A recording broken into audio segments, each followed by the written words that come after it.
Okay. My name is Lynn Clark, Executive Director of the Warner Historical Society. I would like to welcome you to our 11th annual Torrey Hill Author Series. We are pleased to have author Susan Ware with us this evening. A quick housekeeping announcement. Please be sure your microphones are on mute. You will have an opportunity to ask questions after Susan's presentation is finished. This event could not take place without our faithful sponsors and advertisers.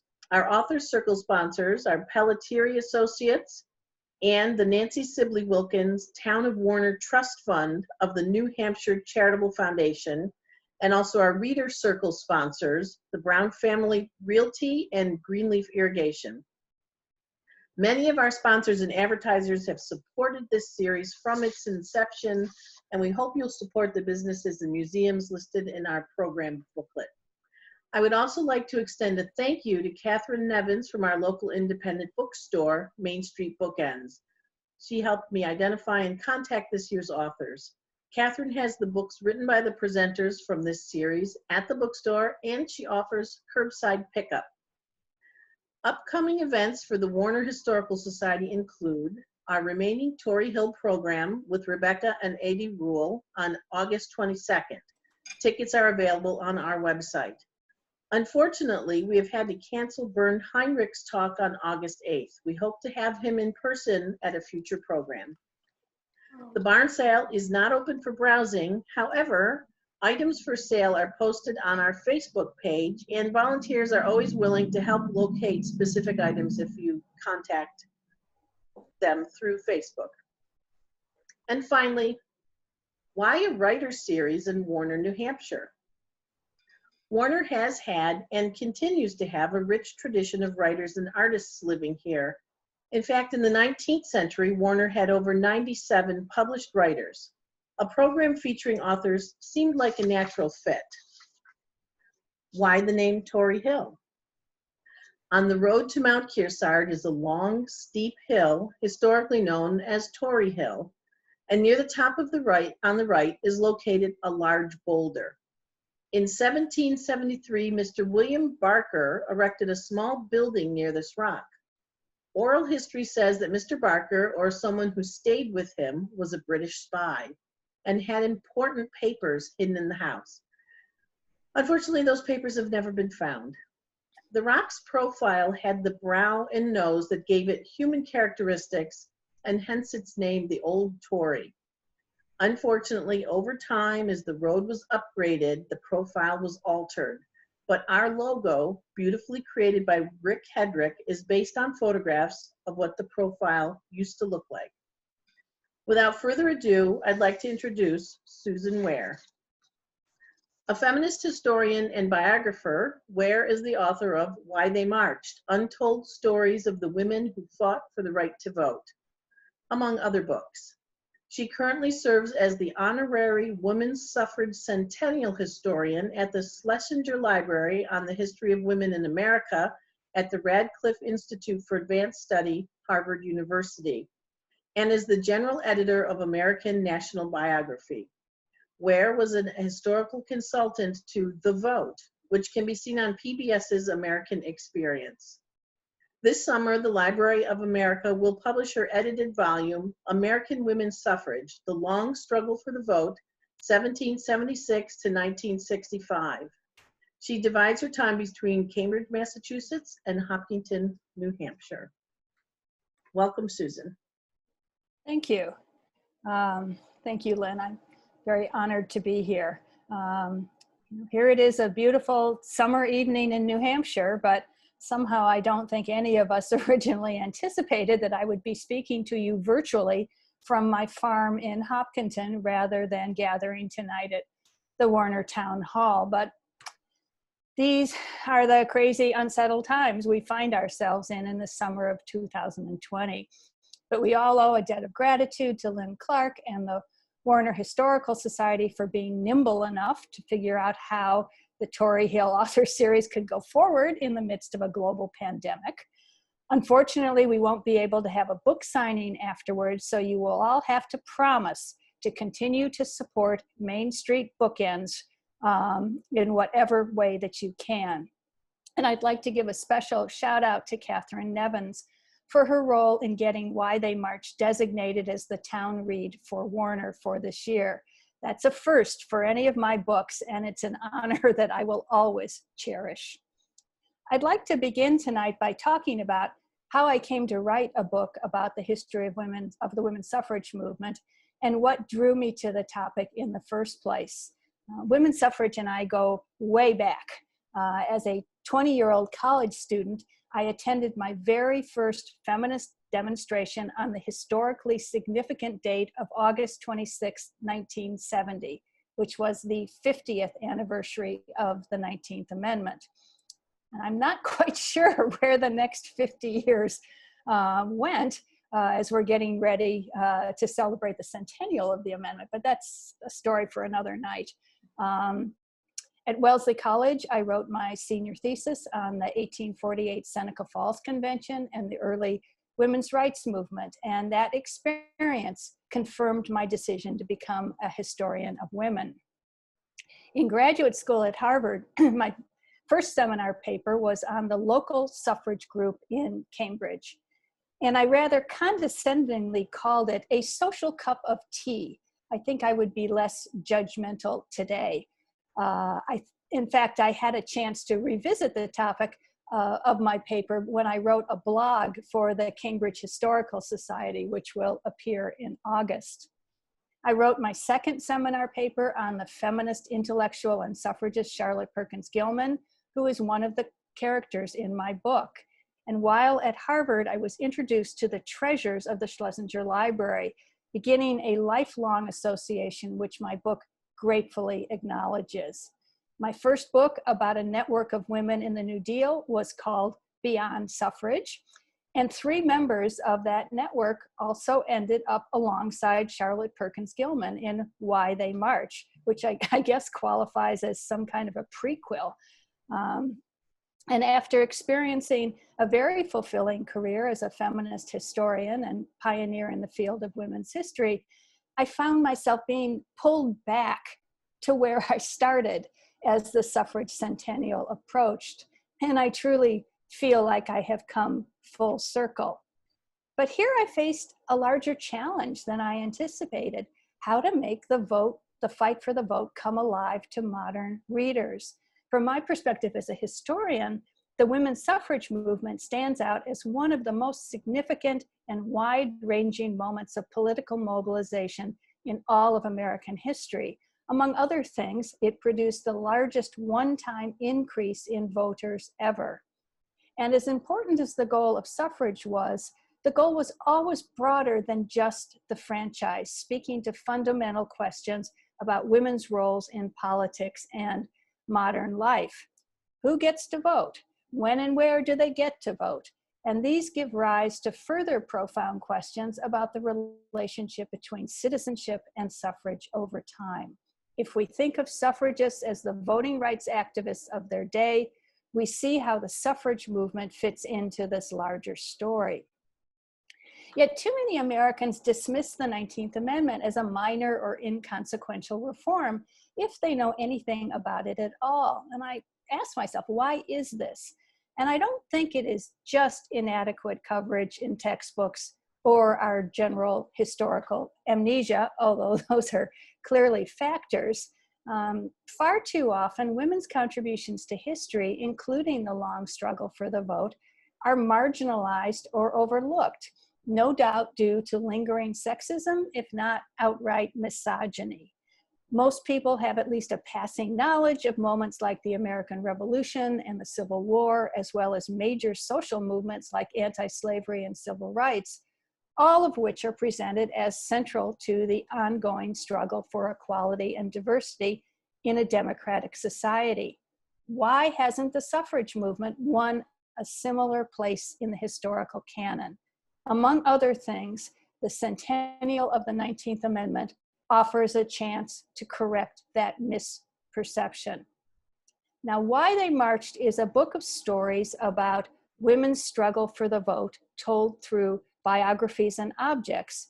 So it seems appropriate to start with one of those objects, a tree plaque, and the story behind it.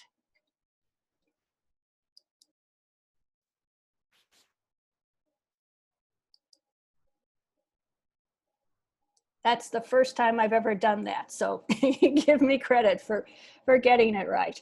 Um, in the spring of 1919, just as women's suffrage leaders were facing the final arduous process of winning ratification of the 19th Amendment, Carrie Chapman Catt and her longtime companion and fellow suffragist, Mary Garrett Hay, bought a 17-acre farm in Westchester County called Juniper Ledge. And soon after moving in, Catt commissioned a series of 12 metal tree plaques memorializing the giants of the suffrage movement.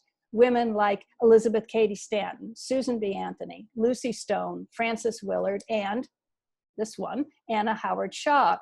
And later that summer, she carefully installed the tree plaques throughout her property. Several decades later, 8 of the plaques made their way to the Schlesinger Library.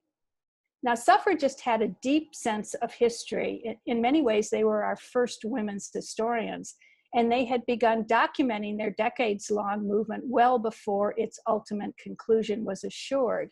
So taking a walk in the woods with Carrie Chapman Catt was practically like taking a course in suffrage history. But as charming as Catt's woodland tableau was, it provided an imperfect model for my book, which aims to probe more deeply into some of the more complex and hidden pockets of the history of the struggle for the vote than suffragists at the time were willing to acknowledge. Racism is an obvious place to start. Consistent with the deep-seated prejudices held by most white suffragists, Catt included no plaques to commemorate the thousands of African-American women who participated in the struggle. Then there is Eurocentrism. The international suffragists honored in Catt's suffrage forest were all from Western European countries like Holland, England, or Germany, not from countries in South America, Asia, or Africa, which Catt condescendingly believed needed to look to first world women for guidance. Add to that regional chauvinism. All of the domestic suffragists were from the East Coast, with New York State heavily overrepresented. No one from California or the West, no one from the South, unless you count the Grimke sisters, who were born there but left because of their abhorrence of slavery. And finally, it is hard to ignore, although I certainly understand it, a clear personal snub. No plaque for her rival, Alice Paul, whose upstart National Woman's Party caused much consternation for Catt and her mainstream organization in the final stages of the suffrage fight. For too long, the history of women's suffrage has put forward a version that closely parallels Carrie Chapman Catt's suffrage forest, a top-heavy story dominated by a few iconic leaders, all white and all native born, and the national organizations they founded and led. Moving decisively away from that outdated approach uncovers a much broader, more diverse suffrage history waiting to be told. This new suffrage history shifts the frame of reference away from the national leadership to highlight the women and occasionally the men, which is why this slide popped up just a little bit too early, who made women's suffrage happen through actions large and small, courageous and quirky. Telling these stories captures the broad-based movement where it actually happened, which is in the states and communities across the nation, including here in New Hampshire. And over the long durée of the suffrage campaign, women who had never before participated in politics suddenly found themselves doing things they never would have thought possible. Filing lawsuits, holding public protests, collecting signatures on petitions, lobbying members of Congress, marching in suffrage parades, even risking arrest and imprisonment for the cause. In fact, participating in the suffrage campaign provided women with the kind of exhilaration and camaraderie that is often described by men in periods of war or political upheaval. Women may not have fundamentally changed politics when they began to exercise the franchise. And I asked myself, does anyone ever hold men to that standard? I don't think so. But many women's lives were profoundly altered by participation in the struggle to win the vote. And my book captures those personal and political transformations. But history is not made up just of written documents and texts.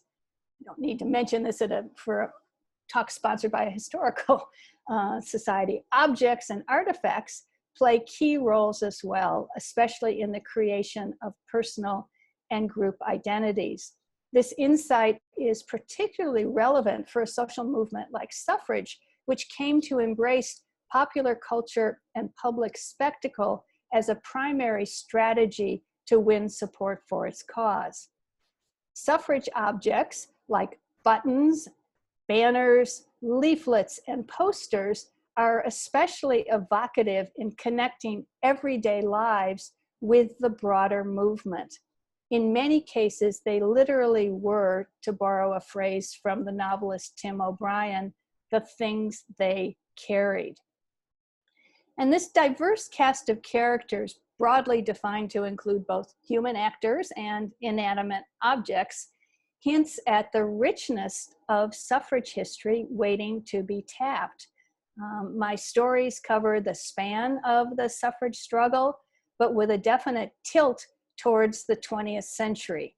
The profiles and objects from the West, South, and Midwest promise a more representative national story, and the inclusion of African American and working class suffrage stories remind us that the movement was not just white and middle class. With the exception of Susan B. Anthony, none of them held a top-tier leadership position. Instead, they represent the broad diversity of rank and file suffragism. So what are some of these suffrage stories you've never heard of, unless you've read my book? Let me start with the cookbook published by the Washington Equal Suffrage Association as part of their successful campaign to pass a state suffrage referendum in 1910. In addition to its cheerful logo, Votes for Women, Good Things to Eat, which I just love, which was on its cover, and its selection of recipes and household tips inside geared to the busy housewife, the cookbook also featured a somewhat surprising section written by a group of women climbers affiliated with the Mountaineers, a Seattle-based outdoor recreation club. In addition to a list of recipes suitable for cooking while camping, the chapter included a 3-page list of the supplies and equipment a woman would need for mountaineering, for mountain climbing, including a tramping suit featuring bloomers or knickerbockers. You're not going to do this in a dress. 3 pairs of cotton hose and a mosquito head net. Bad mosquitoes out there. This is definitely not your typical cookbook. And so the cookbook sets up a featured biography of Cora Smith Eaton, a pioneering Western physician. As far as I can tell, she was the first woman licensed to practice medicine in North Dakota, who also served as treasurer of the Washington State Suffrage Organization. And Eaton was also an avid mountaineer who climbed all 7 major peaks in the Mount Rainier Range and planted a Votes for Women pennant on the summit of Columbia Crest in 1909. Unfortunately, that pennant has not survived, or I would have chosen that object or a photograph of it actually to accompany Eaton's biography. And I think that's in some ways, it's a good example of the serendipitous ways that some things are kept and other things are lost to history. Then there is the first issue of the Salt Lake City periodical, The Woman's Exponent, from June 1st, 1872, which mentions both Susan B. Anthony and polygamy on its front page and sets up the story of its longtime editor, Emmeline Wells, a polygamous Mormon wife who was also an avid suffragist. Now, Utah plays a special role in the history of women's suffrage. Confirmation, along with the previous example I just used from Washington State, of the importance of the West to the final suffrage victory. But back to Utah, when it became a territory in 1870, women received the right to vote alongside men, making them among the tiny minority of 19th century American women who were able to exercise the franchise. But since the vast majority of Utah voters were Mormons, having moved there to escape what they saw as religious persecution in the East and Midwest, it proved impossible to separate voting and votes for women from the hot button issue of polygamy. And the suffrage movement split between gingerly acknowledging Mormon women as allies. They sort of figured, well, they've got the vote, they're women voters, we should welcome them into our movement, versus some more conservative suffragists who emphatically refused to have anything to do with them precisely because of polygamy.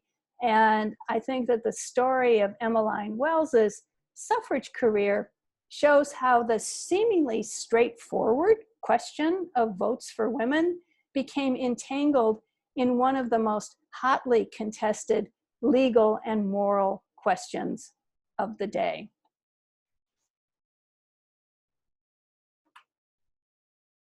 This poster from the International Woman Suffrage Alliance Conference in Budapest in 1913 reinforces the international dimensions of the suffrage cause and sets up the story of Mary Church Terrell, an African-American suffragist.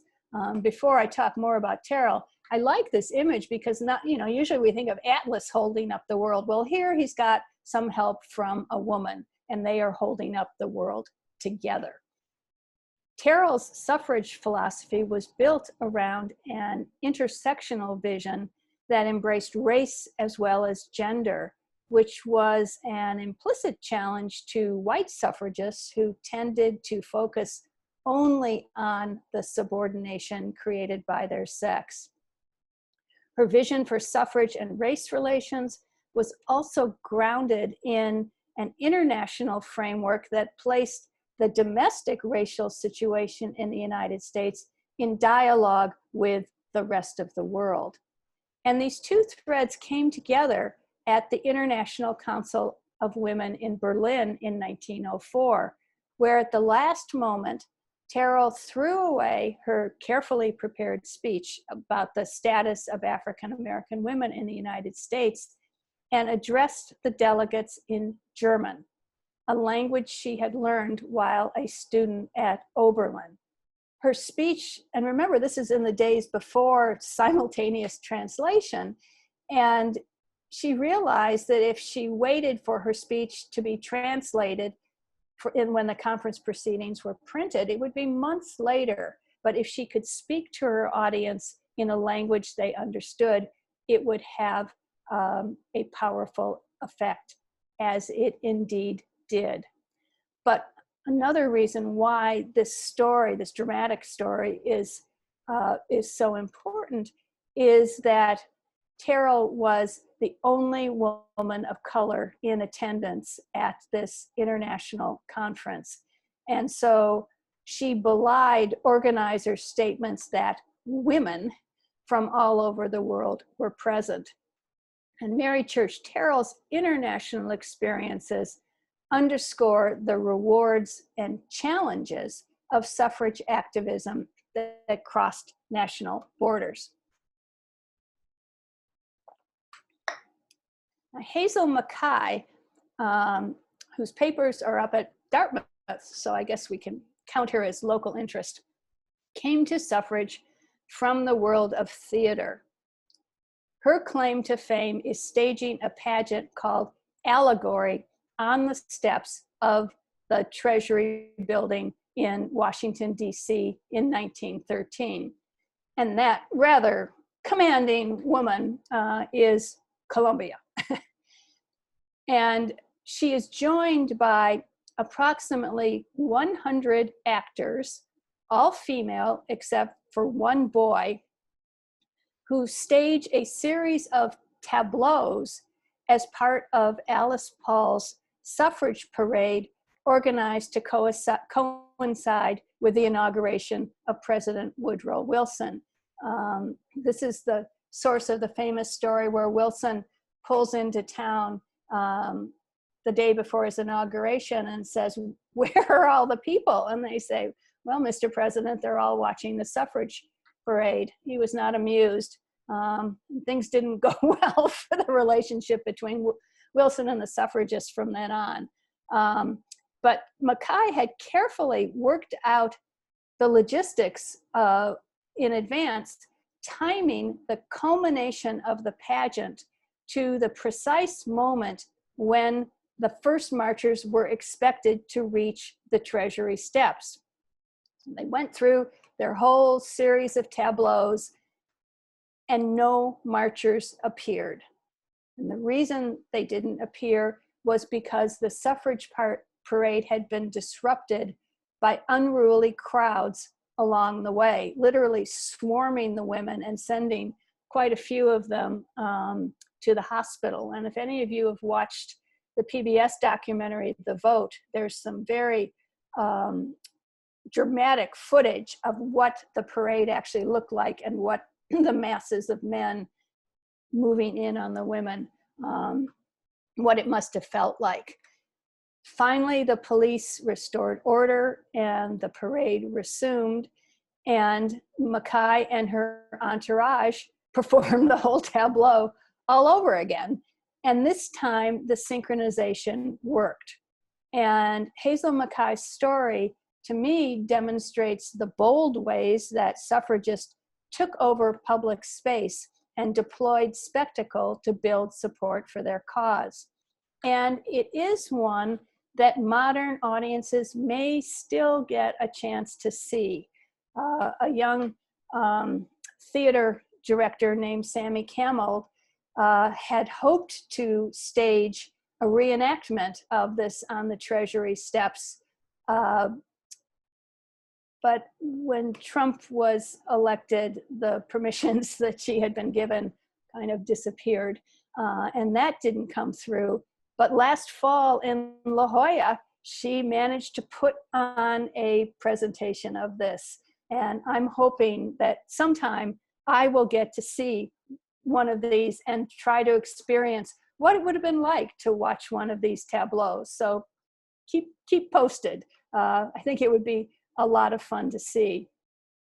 And finally, a personal favorite, a totally unknown Massachusetts woman named Claiborne Catlin, who in 1914 decides on the spur of the moment to ride across the state on horseback, alone and dependent on donations to cover her expenses in order to rally support for women's suffrage.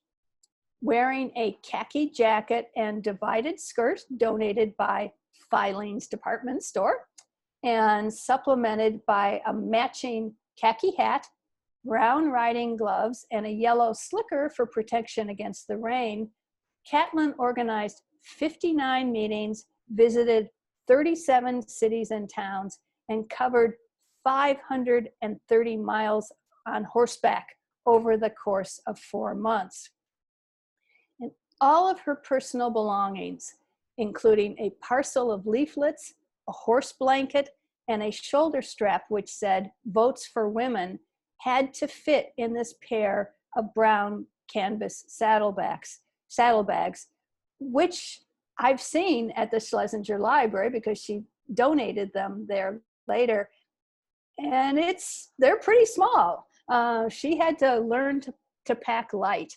And I think that her decision to donate the saddlebags was part of her recognition that her story was important and that the story of women's history is important as well. And so to go along with the saddlebags, She also donated a scrapbook of clippings about her ride and a memoir she called Stirrup Cups, describing her grand adventure.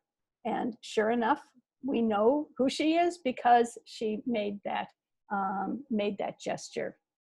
And I think for me, Claiborne Catlin is an example of an ordinary woman who was driven to do extraordinary things in support of the suffrage cause. Other stories in my book describe a husband and wife team who threw themselves into the New York State campaign and strained their marriage. Two sisters who were on opposite sides of the suffrage divide, one avidly pro-suffrage and a leader in the New York State movement, and the other an equally avid anti-suffragist, or anti as they were called, even though she had helped found Barnard College. Go figure. A lesbian couple whose neighbors dubbed them the farmer suffragettes. That was not a compliment. A best-selling Southern novelist who wrote a suffrage novel that tanked. An artist who gave up her painting career to become a suffrage cartoonist. An African-American activist who refused to march in a segregated suffrage parade. That's Ida B. Wells, who was recently honored with a posthumous Pulitzer Prize for her role as a journalist. And several more women that I don't have time to mention. Even though each story and its accompanying object stands on its own, when read together, they provide a surprisingly comprehensive history of the entire movement. If I have chosen my 19 subjects and 19 objects well, the whole truly will add up to more than the sum of the parts. And if there's a clear takeaway to these suffrage stories, it's that we need to keep individual lives in focus while we also track the big picture. And this is a photograph of Inez Milholland, who was often referred to as the most beautiful suffragist. And she often was the parade marshal at the various suffrage parades, riding her horse, whose name was Grey Dawn, and always generating quite a lot of publicity for the cause. Tragically, she died while she was speaking on a suffrage tour in late 1916 of kidney disease. And so she became the first martyr of the movement. But I think it's, again, when we bring the story down to real women who made these sacrifices, participated, they were the ones who really made it happen. And I think we need to remember that not everybody wants to be a leader or general. Not everybody wants to be Alice Paul heading up her organization, or Carrie Chapman Catt. That women often enjoy being the foot soldiers, the followers. And of course, where would a social movement be without them? And it's their rank and file contributions that make a difference to the larger movement and also to the participants themselves. And their hard-fought suffrage victory, which is the culmination of 3 generations of sustained political mobilization and spirited public advocacy, represents a breakthrough for American women, as well as a major step forward for American democracy. And having honed their political skills in the suffrage campaign, newly enfranchised women citizens put those skills to good use in the decades after suffrage was won. In this enlarged perspective, the suffrage victory is not a hard stop, but part of a continuum of women's political mobilization that stretches across all of American history, not just between the traditional boundaries of the Seneca Falls Convention of 1848 and the passage of the 19th Amendment in 1920. It is still appropriate, indeed welcome, to celebrate the upcoming centennial as an important marker in American women's history. But rather than positioning 1920 as the end of the story, it is far more fruitful to see it as initiating the next stage in the history of women's political activism, a story which is still unfolding. Another reason for decentering 1920 concerns the plight of African American voters, for whom the 19th Amendment was at most a hollow victory. And this is a cartoon from The Crisis, which is the magazine of the NAACP. It's cartoons from 1916, and it shows a Black woman wielding a club called the Federal Constitution against Jim Crow segregation. African American women knew the importance of the vote precisely because it had been taken away from African American men by Jim Crow legislation in the late 19th and early 20th century. And they worked as hard as they could, to get the federal amendment passed. But in 1920, the vast majority of African Americans still lived in the American South, where their voting rights were effectively eliminated by devices such as whites-only primaries, poll taxes, and literacy tests. For Blacks, it was the Voting Rights Act of 1965, not the 14th, 15th, or 19th Amendments that finally removed the structural barriers to voting. In parallel disfranchisements, Native American women did not gain the right to vote until 1924. Puerto Rican women didn't receive it until 1935, and Chinese American women not until 1943. Now, in addition to the importance of women's suffrage for American political history, women's demand for fair and equitable treatment in the political realm emerges as an integral part of the history of feminism. And this is a flyer from a mass meeting in New York, obviously, in 1914. To protest women's exclusion from voting demanded an assault on attitudes and ideologies that treated women as second-class citizens. And to formulate that challenge involved conceptualizing women as a group whose collective situation needed to be addressed. Even though white suffragists were often clueless that they were speaking primarily from their own privileged class and race positions, the growing consciousness of women's common concerns fostered a sense of sisterhood that was really quite unusual in early 20th century America. The fact that certain groups of women, especially women of color, were often excluded from representations of this supposedly universal vision. And this flyer is, I do not think would have been welcoming to an African American suffragist.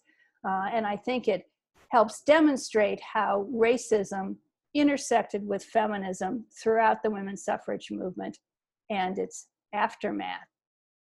Now, contemporary feminists have significantly broadened their commitment to recognizing the diversity of women's experiences and work hard to include multiple perspectives within the broader feminist framework, but it is still a struggle.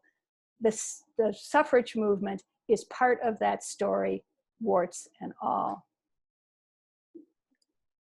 Okay. Stepping back, I see a direct line from the spectacles of the suffrage campaign to the sea of pink pussy hats worn at the women's marches held across the country, indeed around the world, in January 2017 to protest the inauguration of Donald Trump. In many ways, the playbook that the suffragists pioneered, right down to their distinctive colors of purple, gold, and white, and their seizure of symbolic public spaces, provides a clear blueprint for the mobilization of women in our contemporary political landscape. And to me, There are 5 bullet points that really seem to summarize that well. First, embrace a broad definition of political activism, which goes beyond electoral politics, but still encourages women to change the political system from within. Second, use popular culture and new forms of media to get the word out, but don't forget older techniques like lobbying and grassroots organizing. Third, deploy public spectacle and mass demonstrations to bring women and men into public spaces while simultaneously creating instantly recognizable symbols and slogans to support their demands. Fourth, probably one of the most important, be intersectional. Mobilize coalitions and alliances that cross race, class, and other identities and draw on the energies of multiple overlapping generations. And fifth and finally, remember that feminism is a cumulative effort, not a one-off event, and it will always be necessary. And all of these observations are just as relevant today as they were at the height of suffrage mobilization in the 1910s. The wave of female candidates in the 2018 midterm elections and the unprecedented numbers of women who ran for president in 2020 and are now under consideration as Joe Biden's vice presidential choice are another clear legacy. All these women in politics are standing on the shoulders of the suffragists. The diversity of this cohort of fresh new faces, Black, Latina, Muslim, Asian, Jewish, may seem like an aberration when set against the all-white history of suffrage that historians used to tell. But these breakthroughs build directly on the demands for fair and equitable access to the political realm that were central to the struggle to win the right to vote in the first place. The powerful voices that suffragists raised to win the vote have echoed in the activism of the generations of women who followed, and they still speak loudly today. By way of conclusion, I would like to highlight a book which I discovered early in my research and returned to many times when I was writing Why They Marched. It's called Banner Bearers, Tales of the Suffrage Campaigns. It's a fairly obscure book, but it was published in 1920 by a Brooklyn suffragist named Oriola Williams Haskell. And the book is comprised of a series of fictional sketches, and it tells the story through the eyes of ordinary and often extraordinary suffrage workers going about their daily business of the incredibly difficult task of winning the vote. And Haskell puts human faces on the collective drama of broader social change. And even though we are writing nearly a century apart, Haskell's goal and mine are remarkably similar: to recreate the passion and commitment that 3 generations of American women brought to the suffrage cause, and to tell that story from the perspective, and this is a quote from Haskell, of those who have waged its battles and won its victories, end of quote. That means bringing the story down to the personal level, to individual acts of courage and political defiance, to stories of quiet commitment alongside the displays of public spectacle.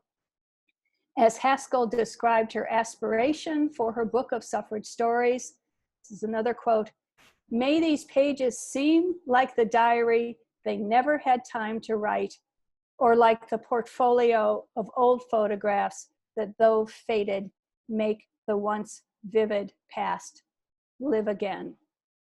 And I'd like to leave you with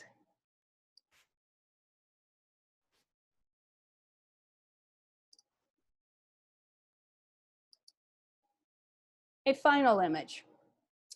The Why They Marched Suffrage Forest. And I picked a cool image because it's so hot tonight. The Why They Marched Suffrage Forest I created, inspired by Carrie Chapman Catt's suffrage forest with which I started this talk. Last year, I commissioned 19 brass plaques, one for each of the women in my chapters, and I mounted them along a path, basically in the order they are in the book, but with Susan B. Anthony holding a special place just slightly off the trail halfway through. And entering the suffrage forest, your eye is immediately drawn to the first plaque, that of Sojourner Truth, and then to the next, Emmeline Wells, and the next, like a self-guided tour, ending with Sue Shelton White, who played a key role at the end of the story in Tennessee in 1920, and thus provides a fitting end to the trail. And whenever I walk through the suffrage forest, and I do it pretty much every day, I have this feeling of the trees, and by extension, the women talking to each other. And for me, it is such a powerful image of the diversity of the movement, how there can be all of these separate trees that are also collectively part of the forest. And I love the idea that it will be there long after I am gone. Objects and stories, that is what history is made of. Thanks for listening to my story of why the history of women's suffrage matters.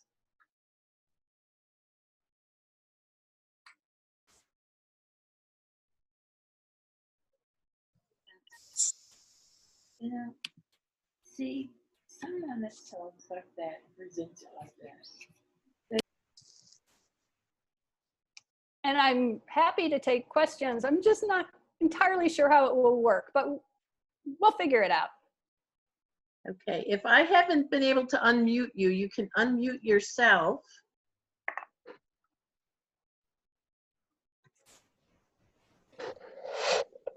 And ask away. Yeah, I have a question. So when, and I'm not trying to set aside the issue of racism within the movement, but I had thought that to get the votes to pass the amendment, the original amendment, in the South, there was at some point a decision made to move forward with suffrage for white women. And I can imagine that was a tremendous struggle within the suffrage movement, or am I wrong about that? No, you're not wrong about it. And it is one of those tactical decisions that was made because, in fact, Southern politicians were terrified that if the federal amendment went through, that Black women would also be enfranchised, or that there would be an opening wedge that might be the first thing that starts to bring down the edifice of white supremacy, which they had so carefully erected starting in the late 19th century. So the suffrage leadership is kind of tiptoeing around this. And yet it is interesting that the 36th state to ratify the 19th Amendment is a Southern state. It's Tennessee.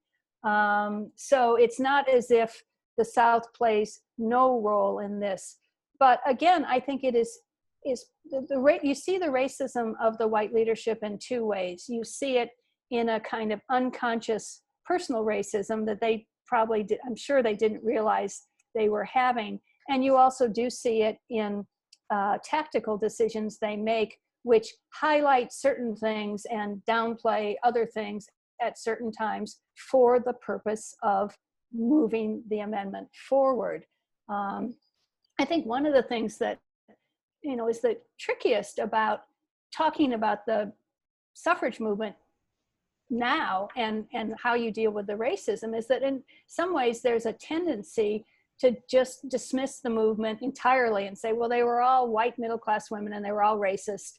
Why should we care about what they're doing? And to me, that is a very short-sighted approach, because among other things, what it does is totally erase the contributions of African American suffragists, which were substantial. They were working in parallel organizations, they were working in their communities, and in northern cities like Chicago and Philadelphia and New York, African American women were voters, as were men. So it seems to me that we very much want to foreground this question, but also use it as a way to restore and recognize the important roles that African American women played in this larger movement. And I'll direct your attention to a book that will be out in the next month or so by a wonderful historian named Martha Jones, and it's called Vanguard. And it is a fresh look at women in the suffrage movement, but also what came before and all the way up to the present. Susan, we have a question through the chat. Aurora Eaton would like to know if you're familiar with the Cornish, New Hampshire Equal Suffrage League, had women Juliet Barrett Rubley and others. I don't know about the Cornish League. I think of Cornish mainly because it was the center for all of these tableaus that at the St. Gaudens estate, where a lot of these theatricals really got going. But I think that it's the fact that the person who asked the question knew about it is clear that there are going to be suffrage organizations throughout communities in New Hampshire. There probably are also going to be anti-suffrage organizations, and that's part of the story. And I think one of the things that is really important as we mark the centennial is to recognize that not all women supported women getting the vote, and that they were willing to organize politically to try to stop the movement. But I think it makes a lot of sense to me that there would be local groups, and then they would have been part of the New Hampshire state organization, and then that organization would have been part of the national organization. So you really see the multiple layers and how deeply organized the suffrage movement is. Maybe sometime, if I'm up in Cornish, I should come and learn more about what they were doing for equal suffrage up there. We have another question.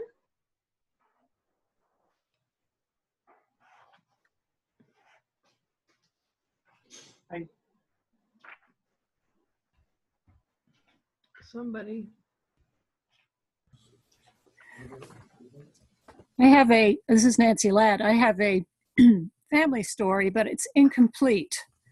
And it's my grandmother who grew up in Concord, Mass. And her father, I believe, was a policeman in, I'm not sure where. It might have been Cambridge or it might have been Boston. And she was marching in a suffrage march when one of her friends that she was marching next to realized that her father was holding back the crowds somewhere ahead. And he did not approve of such things. And so she ducked behind her friend and made sure he couldn't see her as she marched by him. And I would love to know which city she was in, because I do not know where he worked, but it could have been Cambridge. I bet it was Boston. Cambridge didn't have any specific suffrage parades, but there were quite a few in downtown Boston, often on Beacon Street near the Common. And I suspect that the Boston police would have called in reinforcements. After all, you had all these women taking to the streets. What could be scarier than that? They might even be your daughters.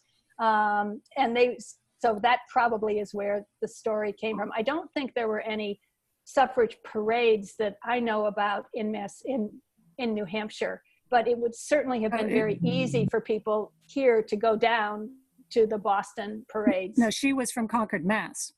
Oh, Concord, Mass. Okay. Yeah. Thank you. Then I'm sure she went into. Yeah. I hope she didn't skip school to do that, but then she'd really be in trouble. No, I think it might have been after that age. And she might even have been in university at that time. And she was a longtime member of the Organization of University Women Voters, or whatever that was called.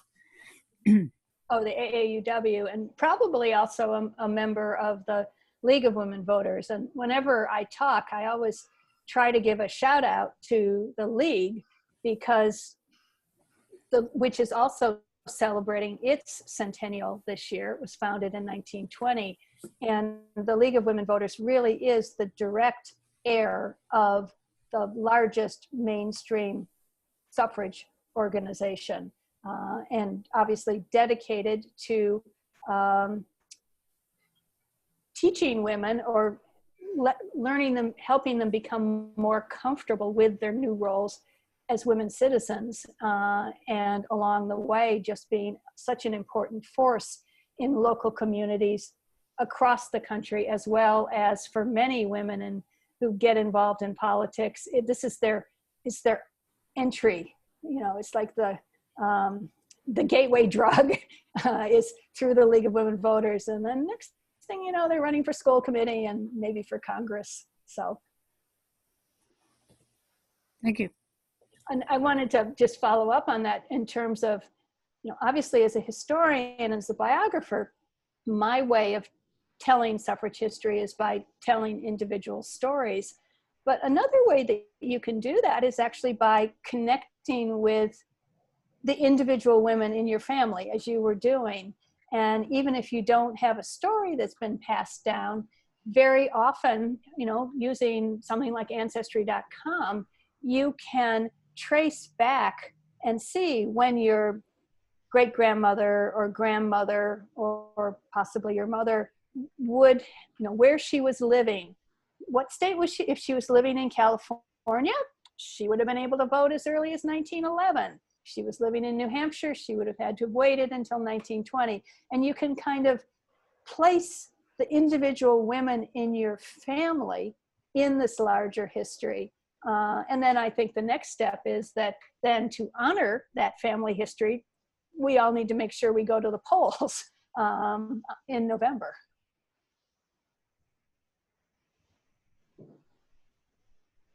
We have another question? Comment, story?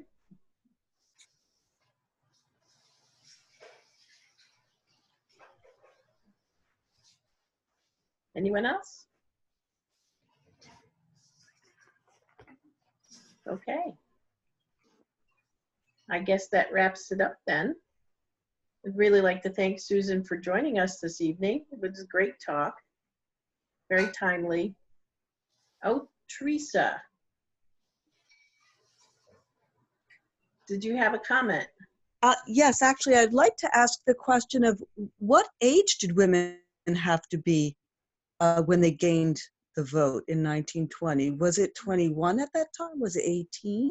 It I'm was not sure. 20. It was 21 because the amendment lowering the voting age to 18 doesn't happen until, I don't know, somebody Google it quickly and tell me, because I can't remember. It's in the 1970s or early 1972.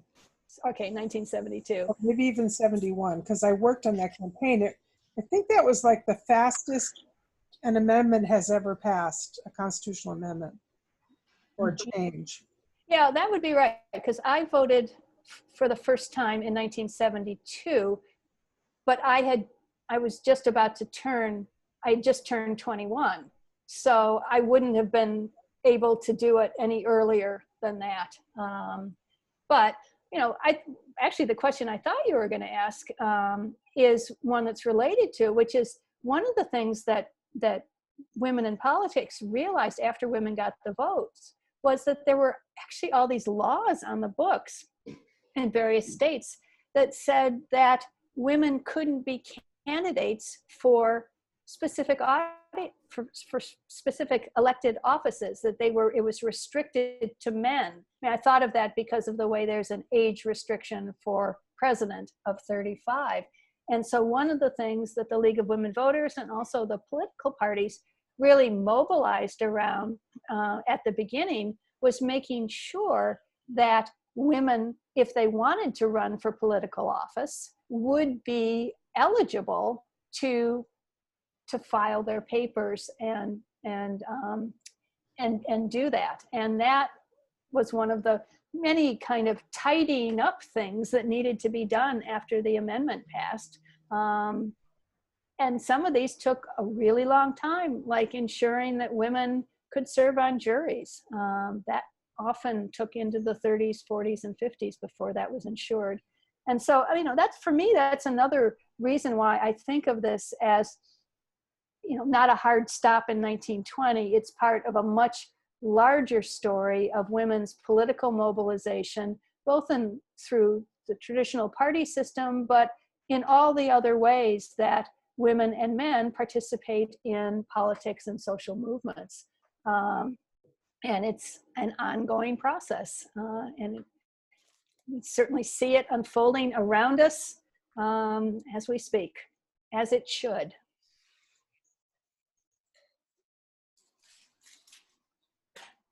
Any more raised hands?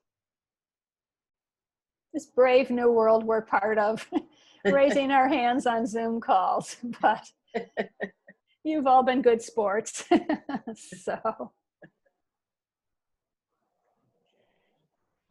Okay, I think that might have been the last. Great. Well, thank you very much, Susan. It was my pleasure. My pleasure. Hope we can do this in person sometime, but you may have to wait for me to write another book. So there you go. Give me a couple of years and I will be back if you ask me. Great. So good night, all. Good night. Thanks.